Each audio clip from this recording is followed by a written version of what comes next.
दोस्तों B success plus के YouTube channel में मैं बीरज कुमार आप सभी का बहुत बहुत स्वागत करता हूं। दोस्तों आज हिंदी की सीरीज में हम पढ़ने वाले हैं विराम चिन्हों को। दोस्तों विराम चिन्ह से भी प्रत्येक एग्जाम में एक क्वेश्चन पूछा जाता है, तो दोस्तों एक क्वेश्चन भी हमें छोड़ना नहीं है। हमें जितने भी क्वेश्चन आते हैं हमें 90% प्लस हिंदी में टारगेट हमारा है, तो हमें 95% के समथिंग हमें लेकर आना है। ठीक है दोस्तों, यही हमारा प्रयास रहेगा। फुल डिटेल में हमारे चैनल पर हिंदी को कवर कराया जा रहा है।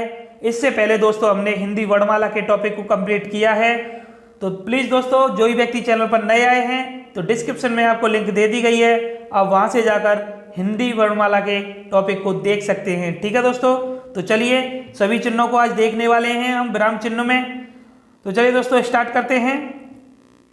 दोस्तों टॉपिक से रिलेटेड कोई भी अगर पीडीएफ फाइल आपको डाउनलोड करनी हो तो डिस्क्रिप्शन में आपको टेलीग्राम के चैनल की लिंक को दे दिया है, आप वहां से जाकर हमारे टेलीग्राम के चैनल के साथ जुड़ सकते हैं और कोई भी पीडीएफ फाइल डाउनलोड कर सकते हैं। ठीक है दोस्तों चैनल को सब्सक्राइब करना अवश्य करना, लेकिन पहले आप देखिए पढ़िए। ठीक है, अगर आपको अच्छा लगता है और मेरे द्वारा दिया गया कंटेंट आपको पसंद आता है और जिस तरीके से आपको पढ़ाया जा रहा है सब कुछ आपको अच्छा लगता है, तो चैनल को सब्सक्राइब करना मत भूलना। ठीक है, बाद में करना कोई दिक्कत नहीं है। ठीक है, तो चलिए स्टार्ट करते हैं। तो दोस्तों विराम चिन्ह देखने वाले हैं हम। तो सबसे पहला क्वेश्चन आता है कि विराम होता क्या है। तो दोस्तों विराम का अर्थ होता है रुकना या ठहरना। क्या होता है? रुकना या ठहरना। ठीक है, इतना तो सभी लोग जानते होंगे कि विराम मतलब होता है रुकना या ठहरना। जैसे कि आपने देखा होगा किसी वाक्य को लिखते अथवा बोलते समय बीच बीच में कहीं थोड़ा बहुत रुकना पड़ता है। क्यों रुकना पड़ता है? उससे होता क्या है दोस्तों?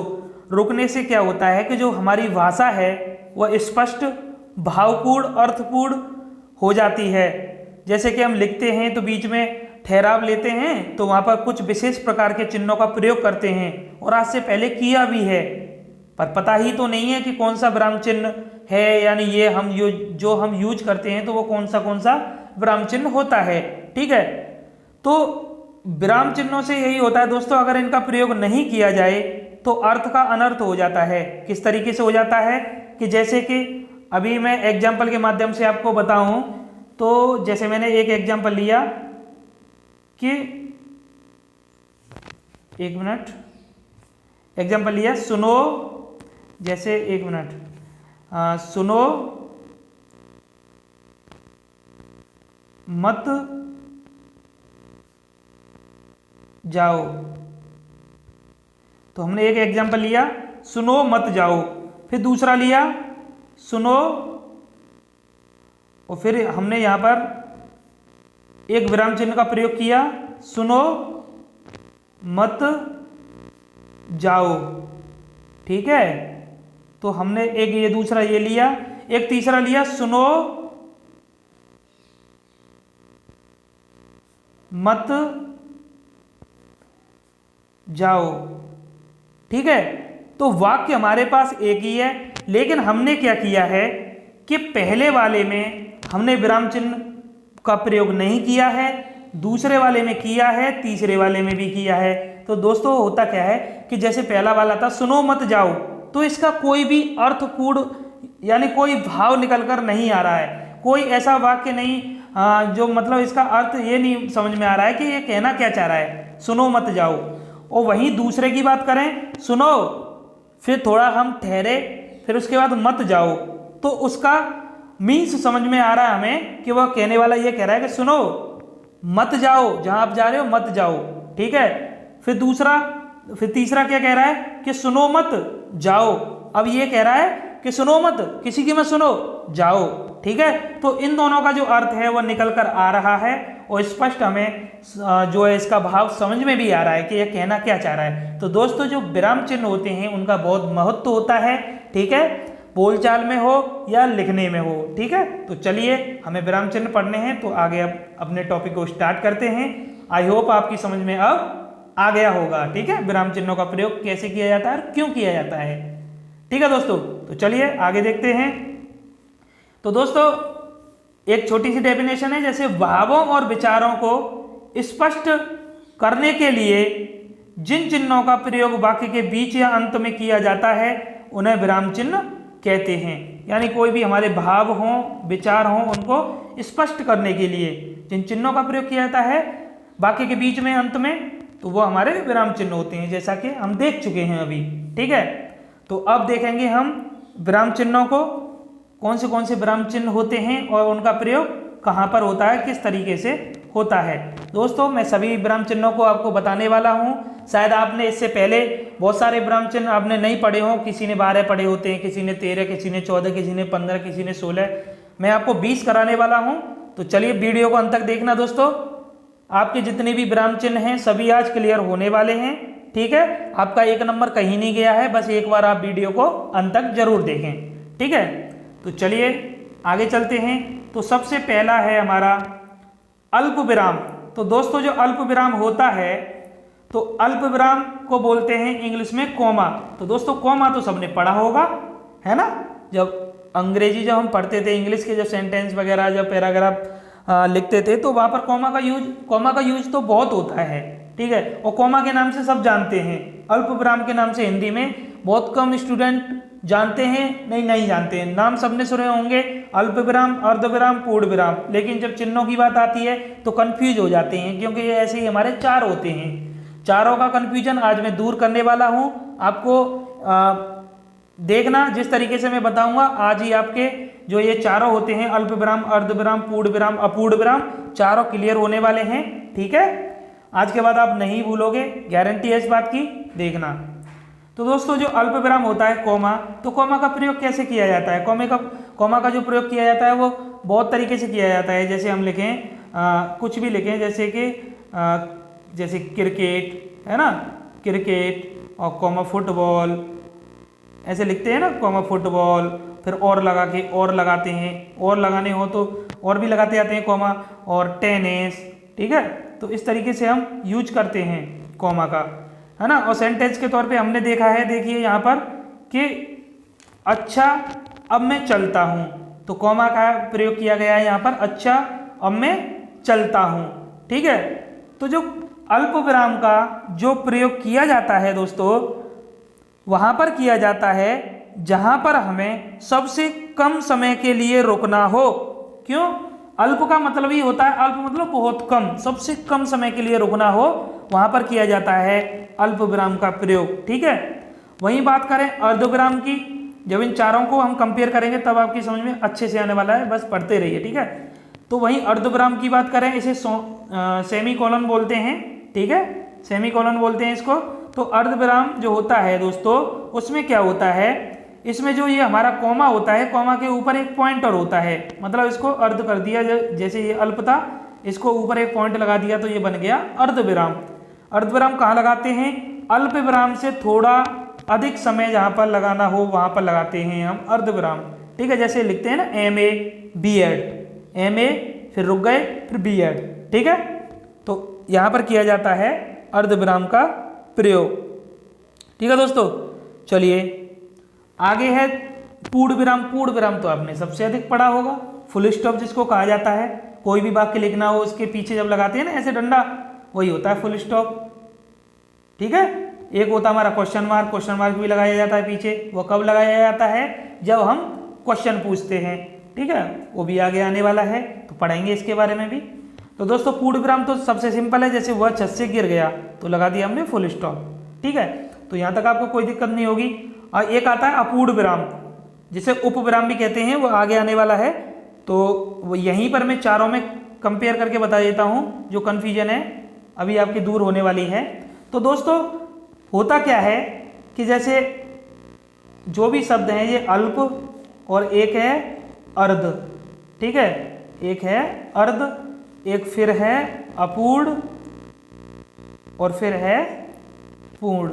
ठीक है दोस्तों, तो दोस्तों अल्प का मतलब क्या होता है? सबसे कम समय के लिए। ठीक है, तो अल्प में हमारा ये प्रयोग किया जाता है। अर्ध का मतलब होता है आधा, जिसमें आधा समय पूरा होने से और सबसे कम समय के बीच का जो समय होता है, आधा समय लेना हो जहाँ पर, तो वहाँ पर जो कॉमा होता है हमारा अल्प विराम, उसके ऊपर पॉइंट लगा देते हैं। फिर आता है हमारा अपूर्ण विराम, तो दोस्तों जो अपूर्ण विराम होता है, अपूर्ण विराम का जो साइन होता है वो इस तरीके से होता है कि 2 पॉइंट, कैसे कि जैसे ये इस तरीके से 2 पॉइंट, ठीक है, जैसे विसर्ग में लगाते हैं ना, छोटी अंग बड़ी अंग लिखते हैं तो बड़ी अंग में पीछे लगता है ना, तो वही, तो ये होता है अपूर्ण विराम। अब अपूर्ण विराम कैसे याद करेंगे कि अभी ये पूरा नहीं हुआ है, पूर्ण विराम कैसे होता है, ऐसे। तो पूरा ये कब होता है, जब इन दोनों को मिला दें तो हो जाता है पूरा। तो पूर्ण से अपूर्ण ये याद हो गया इस तरीके से, ठीक है, कोलरेट करके पढ़िए आप, अपूर्ण फिर हो जाता है पूर्ण। पूर्ण कब होता है, जब इन दोनों पॉइंट को हम जोड़ देते हैं तो हो जाता है हमारा पूर्ण। हो गया ना, क्लियर है, चलिए ठीक है। और पूर्ण से पहले, पूर्ण होने से पहले अर्ध से अधिक समय जहां लेना होता है वहां पर होता है अपूर्ण विराम का प्रयोग। अभी आगे आने वाला है, मैं उसको भी कंप्लीट करा दूंगा, ठीक है। तो चलिए आगे देखते हैं। आगे दोस्तों चौथा है विस्मयादि बोधक। तो दोस्तों विस्मयादि बोधक आपने पढ़ा होगा, ठीक है, इंग्लिश में पढ़ा होगा। सेंटेंस जब आपने पढ़े होंगे, जैसे wow we have won the match, पढ़े हैं ना सेंटेंस विस्मयादि बोधक। इसे इंग्लिश में क्या कहा जाता है, एक्सक्लेमेशन, एक्सक्लेमेटरी सेंटेंस शायद आपने पढ़े हो, तो कहा जाता है इसे एक्सक्लेमेशन। तो ये होता है हमारा चिन्ह के ये एक ऐसे डंडा और नीचे पॉइंट। तो इसमें जैसे सेंटेंस ये है, हमारा वाक्य है कि वाह कमाल हो गया। तो ठीक है, जहां पर आश्चर्य है ना, हर्ष, घृणा, विस्मय का बोध होता है वहीं पर प्रयोग किया जाता है किसका, विस्मयादि बोधक चिन्ह का। जैसे और भी मैं बताऊं, अरे वह मर गया, तो शोक वाली बात है, तो इस तरीके से किया जाता है। साथियों आज देश के लिए कुछ करने का समय आ गया है। तो इस तरीके से जो हमारा जो होता है ना, जैसे आश्चर्य, हर्ष, उल्लास वाली बात होती है, तो वहां पर किया जाता है विस्मयादि बोधक का प्रयोग, ठीक है। तो क्लियर है, आगे देखिए। प्रश्नवाचक, प्रश्नवाचक तो बहुत ही सिंपल है। इंटेरोगेशन, इंटेरोगेशन के अलावा इसको क्वेश्चन मार्क भी कहा जाता है, ठीक है, क्वेश्चन मार्क भी बोलते हैं। तो ये होता है हमारा क्वेश्चन मार्क इस तरीके से, ठीक है, जहां पर क्वेश्चन पूछा जाता है। जैसे यहाँ पर कहा गया है कि तुम कहाँ जा रहे हो, तो जहां पर कहाँ, कब, कैसे, क्यों, क्या ये शब्द आते हैं वाक्य में, तो वहां पर लगता है हमारा क्वेश्चन मार्क, ठीक है दोस्तों। तो ये भी क्लियर है आपका। तो चलिए आगे है उद्धरण चिन्ह। दोस्तों अब यहाँ से कुछ चिन्ह ऐसे होते हैं जो कि अक्सर एग्जाम में पूछे जाते हैं और बड़ी कन्फ्यूजन होती है करने में। जैसे ये है उद्धरण चिन्ह, तो उद्धरण चिन्ह को बोलते हैं inverted comma. Inverted comma English में तो आपने खूब पढ़ा होगा, डायरेक्ट एंड इनडायरेक्ट पढ़े होंगे, तो वहां पर प्रयोग किया गया होगा, है ना, लेकिन हिंदी में नाम नहीं पता होगा कि इसे क्या कहते हैं। उद्धरण चिन्ह, अवतरण चिन्ह भी कहते हैं इसको, ठीक है, उद्धरण चिन्ह या अवतरण चिन्ह भी कहा जाता है। इन्वर्टेड कॉमा ऐसे होता है, देखो सिंगल में भी होता है दोस्तों और डबल में भी होता है इन्वर्टेड कॉमा, दोनों में आपको क्लियर कराने वाला हूं, ठीक है। दो तरीके से होते हैं इन्वर्टेड कॉमा। तो देखिए सबसे पहले जैसे राम ने कहा सत्य बोलना चाहिए, तो कॉमा इन्वर्टेड कॉमा यहाँ पर लगाया, सत्य बोलना चाहिए, ठीक है। तो ये तो आपको पता हो, इसे बोलते हैं दोहरा। दोहरा कौन सा होता है, जहाँ पर डबल इन्वर्टेड कॉमा लगा होता है उसे दोहरा कहा जाता है। और में देखिए जैसे हमने लिखा सिंपली रामचरितमानस, तो रामचरितमानस लिखा तो इसको हमने सिंगल ऐसे इन्वर्टेड कॉमा में बंद कर दिया, तो इसे बोलते हैं इकहरा, ठीक है। दोहरा इकहरा दोनों समझ में आ गए होंगे। हिंदी में आपको नाम याद रखने हैं दोस्तों, ये मत सोचना कि हाँ इन्वर्टेड कॉमा है, सिंगल होता है, डबल भी होते हैं, ठीक है। इंग्लिश में नहीं, हिंदी में याद करने हैं, क्योंकि हमारा जो क्वेश्चन पूछा जाएगा वो हिंदी में आएगा ऑप्शन, ठीक है। उद्धरण चिन्ह बोला जाता है, अवतरण चिन्ह भी कहा जाता है इसको। चलिए आगे देखते हैं। अब नेक्स्ट है निर्देशक चिन्ह। तो दोस्तों निर्देशक से ही पता चल रहा है, निर्देशक मतलब किसी चीज का निर्देश देना, ठीक है, इसे डैश कहते हैं। तो डैश तो सुना होगा, इंग्लिश में तो सब पता है ना दोस्तों, इंग्लिश में तो बहुत सारे स्टूडेंट को सब पता होंगे डैश किसे कहते हैं, है ना, comma, inverted comma, semi colon, तो ये सब पता होंगे, ठीक है। हिंदी में भी हमें तो हिंदी पढ़नी है, तो हिंदी में भी तो पता होना चाहिए ना। तो देखिए निर्देशक चिन्ह क्या होता है। निर्देशक चिन्ह होता है दोस्तों इस तरीके से, जैसे राम ने कहा तुम कहाँ रहते हो, तो ये जो बीच में लगाया गया है साइन, ये है हमारा क्या, निर्देशक चिन्ह। श्याम ने, जैसे श्याम कहा कि मैं गांव में रहता हूं, तो ये जो श्याम ने कहा है तो इसके लिए जो प्रयोग किया गया है यहाँ पर चिन्ह, तो ये है हमारा निर्देशक चिन्ह, ठीक है। ये निर्देश कर रहा है कि ये जो वाक्य कहा है वो किसने कहा है, राम ने कहा है, ये वाक्य किसने कहा है, श्याम ने कहा है, ठीक है। तो चलिए आगे देखते हैं दोस्तों योजक चिन्ह। तो वहीं बात करें योजक चिन्ह की, तो योजक चिन्ह जो होता है इसे हाइफेन कहते हैं, हाइफेन कहा जाता है। ये जो होता है निर्देशक चिन्ह से छोटा होता है। ये जैसे इतना बड़ा होता है तो ये इतना छोटा होता है, ठीक है। और हाइफेन का जो प्रयोग किया जाता है योजक चिन्ह का, वह किया जाता है युग्म बनाने में। युग्म मतलब योजक का मतलब होता है युग्म, युग्म वाले शब्दों के बीच में किया जाता है हाइफेन का प्रयोग, ठीक है। तो योजक चिन्ह है जैसे धन दौलत, सुख दुख, दिन रात, माँ बाप, भाई बहन, ठीक है। तो इस तरीके से इनके बीच में किया जाता है योजक चिन्ह का प्रयोग। अब यहाँ पर बहुत सारे स्टूडेंट को एक कन्फ्यूजन ये हो रही होगी कि जिन्होंने पहले कभी पढ़ा होगा तो इस निर्देशक चिन्ह को ही बताया गया होगा कि इसे सामासिक चिन्ह भी कहते हैं, सामासिक चिन्ह भी कहते हैं और संयोजक चिन्ह भी कहते हैं। मुझे पता है बहुत सारे स्टूडेंट ने ये पढ़ा होगा, संयोजक चिन्ह कहते हैं। और सामासिक में ही ये बताए होंगे कि सामासिक में ही ये वाले एग्जाम्पल आते हैं और उनके बीच में इसका प्रयोग किया जाता है। तो बिल्कुल गलत है दोस्तों, क्योंकि आप देख लेना, मैंने बहुत अच्छे से पहले देखा है, फिर उसके बाद में मैं यहाँ करा रहा हूँ। कंफ्यूज होने की ज़रूरत नहीं है। जो सामासिक जो शब्द होते हैं, जो द्वंद्व समास जो होता है हमारा, वहाँ पर प्रयोग किया जाता है, तो उसके बीच में जो किया जाता है प्रयोग, वह योजक चिन्ह का किया जाता है, न कि निर्देशक चिन्ह का, ठीक है। और भी अगर आपको डाउट हो तो कमेंट बॉक्स में आप मुझे बताना, और पहले आप अच्छे से देख लेना। मैंने अच्छे से देख लिया, मैं 100% श्योर हूँ। श्योर होने के बाद मैं आपको यहाँ पर बता रहा हूँ, ठीक है। तो योजक चिन्ह है, इसी का प्रयोग इसमें किया जाता है। इसको मत लगाना ऑप्शन आ जाए तो, ठीक है दोस्तों। तो चलिए, समझ में आ गया होगा, ठीक है दोस्तों। चलिए आगे देखते हैं भाइयों। तो आगे है कोष्टक। तो ब्रैकेट तो आपने दोस्तों पढ़े होंगे, छोटा कोष्टक, मझला कोष्टक, बड़ा कोष्टक। तो ये तो बहुत सिंपल है, इनके बारे में ज़्यादा बताने की जरूरत नहीं है। सबसे पहले छोटे का प्रयोग किया जाता है, फिर मझले का, और फिर उसके बाद में बड़े कोष्टक का। ये सब बचपन से पढ़ते आ रहे हैं, तो इसमें आपको कोई परेशानी नहीं होगी, ठीक है।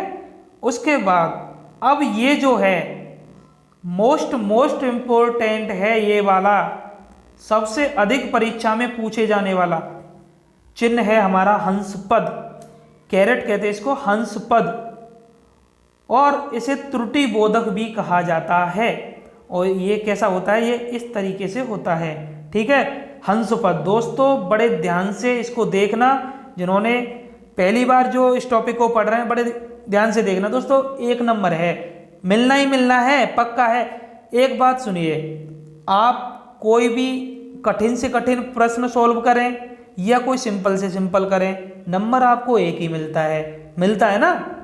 तो दोस्तों हमेशा ये सोचना कि बहुत सारे स्टूडेंट होते हैं, अरे ये क्या चिन्ह, अरे वो पढ़ते हैं रस में से आता है 1 नंबर, ठीक है।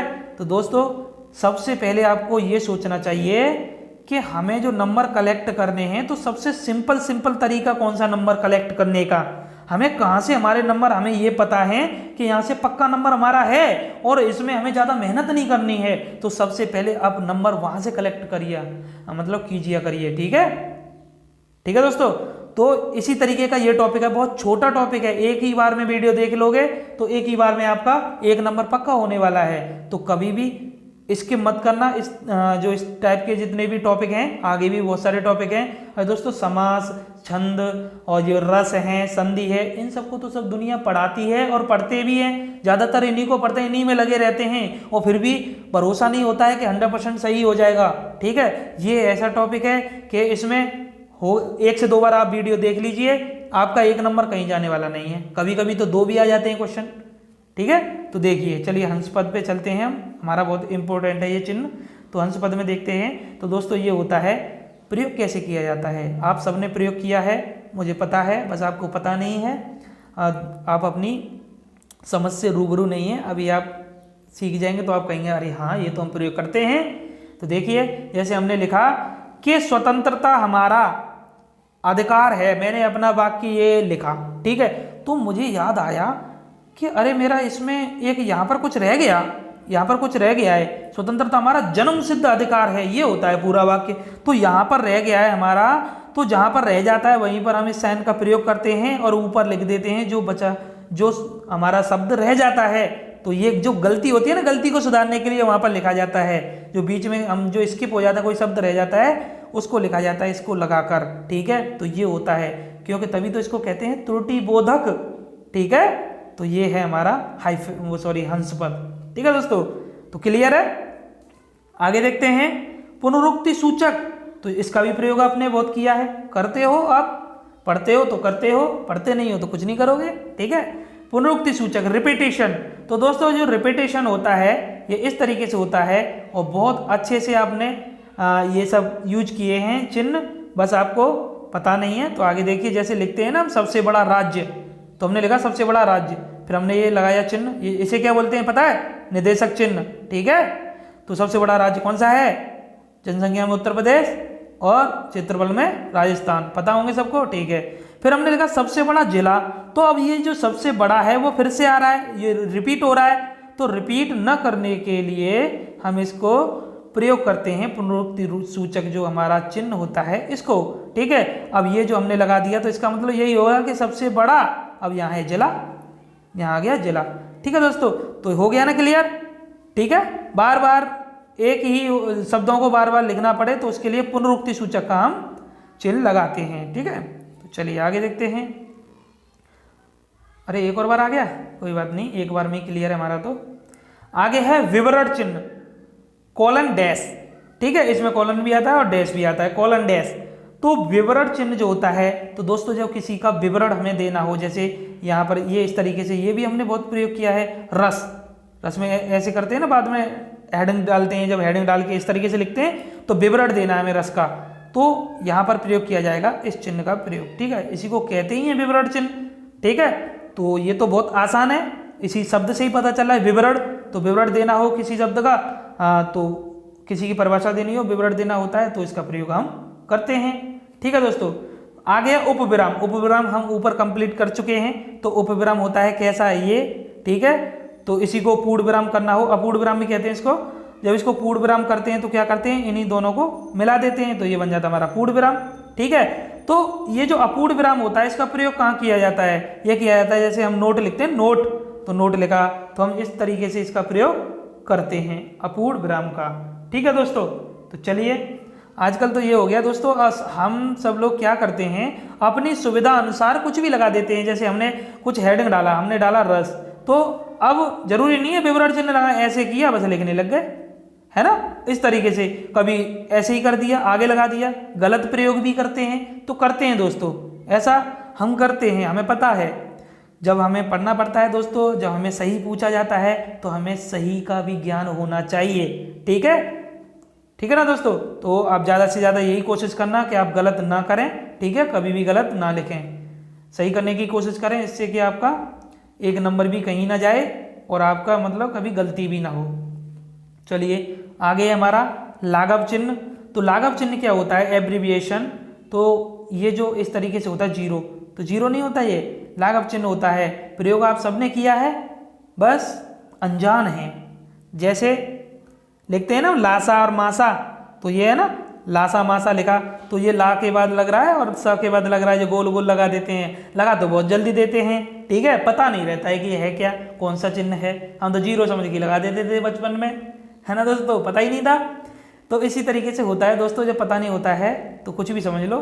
ठीक है, तो लासा मासा इस तरीके से हम लिखते हैं। और भी कुछ देख लीजिए, जैसे और भी लिखे हैं, जैसे और कुछ लिखे, जैसे MAB है, कुछ भी लिख सकते हैं, मतलब और भी फुल फॉर्म जैसे लिखते हैं ना, तो उसमें भी इसका प्रयोग किया जाता है लाघव चिन्ह का। ठीक है, जैसे उत्तर प्रदेश लिखते हैं, होता है ना मध्य प्रदेश, उत्तर प्रदेश, और भी बहुत सारी हैं। चलिए लोप चिन्ह। लोप चिन्ह क्या होता है? ओमिशन। लोप चिन्ह होता है दोस्तों किसी भी वाक्य में, जैसे प्रयोग लिखते समय हम किसी को हम लोप कर दें, बीच में छोड़ दें, कुछ बीच में कुछ छोड़ दें। जैसे ये है हमारा पहला, जैसे हम लिखते हैं ना मैथमेटिक्स में, आपने देखा होगा कि एक ऐसे करते हैं ना, 1 2 3 4, बीच में हमने फिर कॉमा के बाद छोड़ दिया, and so on. And so on करते हैं, एंड सो ऑन। ठीक है, तो इसी तरीके से ये होता है हमारा लोप चिन्ह, बीच में हमने संख्याओं को लोप कर दिया। ठीक है, हिंदी में देखिए किस तरीके से कि गांधी जी ने कहा, कॉमा इन्वर्टेड कॉमा, परीक्षा की घड़ी आ गई है, फिर उसके बाद हमने कुछ शब्दों को लोप कर दिया, हम करेंगे या मरेंगे। ठीक है, तो इस तरीके से प्रयोग किया जाता है लोप चिन्ह का।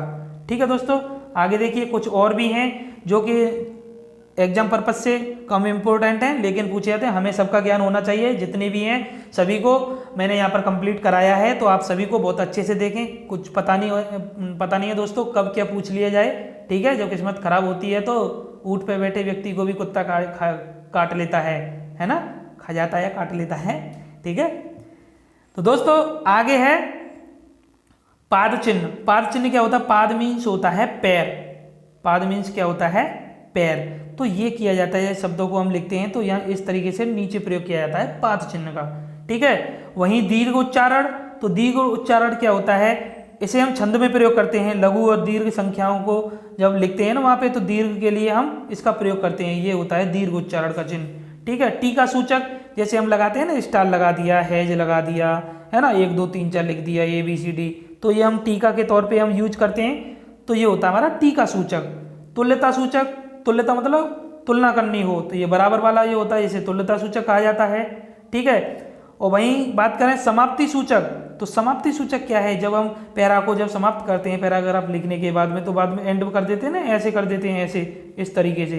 कुछ तो हम इस तरीके से भी कर देते हैं, कुछ भी ऐसे लिख देते हैं, ऐसे अंडरलाइन कर देते हैं, ठीक है दोस्तों। तो ये होता है समाप्ति सूचक, ठीक है ना। तो दोस्तों मैं बता दूं आपको, हमारे चैनल पर दोस्तों हिंदी की जो सीरीज है उसको फुल डिटेल में कराया जा रहा है। अगर जो भी व्यक्ति मतलब तैयारी, ऐसे परीक्षाओं की तैयारी कर रहे हैं जिनको, जैसे टेट है, सुपर टेट है, UPSSC के बहुत सारे एग्जाम हैं, लेखपाल है, वीडियो है, लोअर PCS है, RO PCS, तो इस तरीके के एग्जाम में हिंदी पूछी जाती है दोस्तों। हमारे चैनल के साथ आप जुड़िए, फुल डिटेल में आपको जितने भी टॉपिक हैं सभी को कराया जाएगा, ठीक है दोस्तों। और जो भी व्यक्ति चैनल पर नए आए हैं, पहले आप हिंदी वर्णमाला के टॉपिक को देख लें, आपको यकीन हो जाएगा कि किस तरीके से हमारे चैनल पर हिंदी की सीरीज को चलाया जा रहा है, ठीक है दोस्तों। और भी दोस्तों हमारे चैनल पर विजिट करें। मैथमेटिक्स की सीरीज को अभी बेसिक से शुरू किया गया है। जिन स्टूडेंट ने कभी मैथमेटिक्स नहीं किया है, जिनको डर लगता है मैथमेटिक्स से, तो हमारे चैनल पर आकर देखिए दोस्तों, और शुरू से आप अपनी पढ़ाई स्टार्ट करिए, तो यकीनन आप मैथ में बहुत अच्छा रिजल्ट दोगे, ठीक है। तो यकीन करना दोस्तों, एक बार विजिट अवश्य करना, और प्लीज़ दोस्तों चैनल को सब्सक्राइब जरूर करना, ठीक है। तो दोस्तों आज की वीडियो में बस इतना ही।